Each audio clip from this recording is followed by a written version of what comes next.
Now, two caveats. Number one, I like Humza Yousaf. And number two, I do not necessarily think that something is popular is right.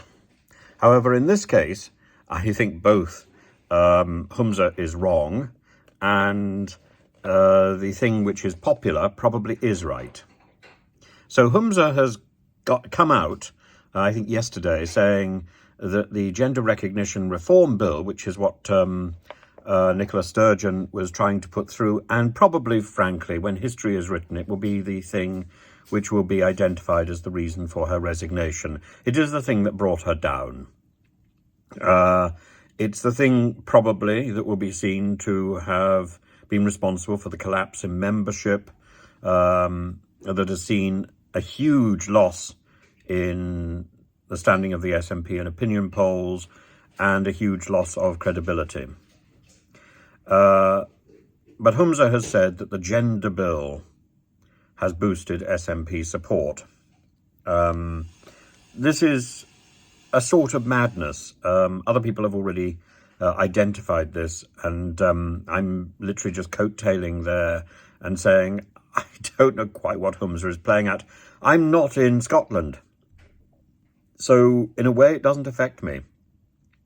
But I think nevertheless that Humza is an honourable man. But you know, in the blast of 24/7 politics, a certain amount of insanity comes to play.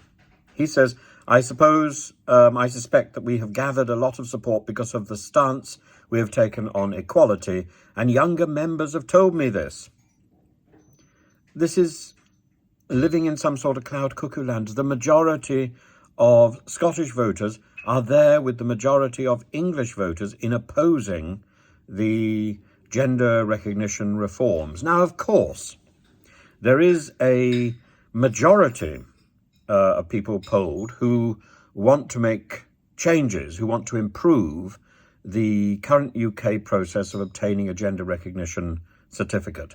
It's bureaucratically time-consuming, it's humiliating, it doesn't work well, but then it joins a lot of things in the current bureaucracy-obsessed country that we are living in that don't work, or don't work properly. Reducing the time applicants must have lived in their acquired gender from 2 years to 6 months. Most people object to that.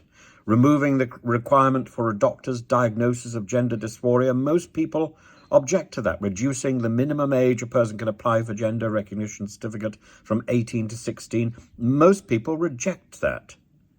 So if this is something that most people reject, then I find it really hard to understand how Humza thinks that actually this is something that has given a boost to his party.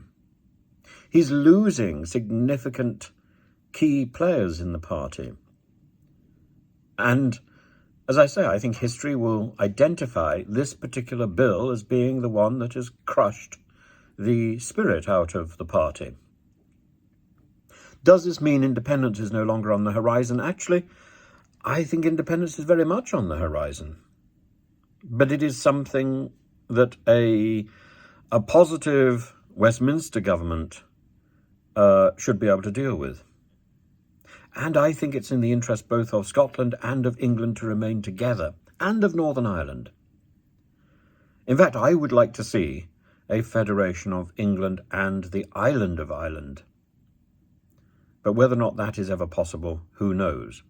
That, I suppose, really would be called the European Union Light, wouldn't it? That would be a good thing.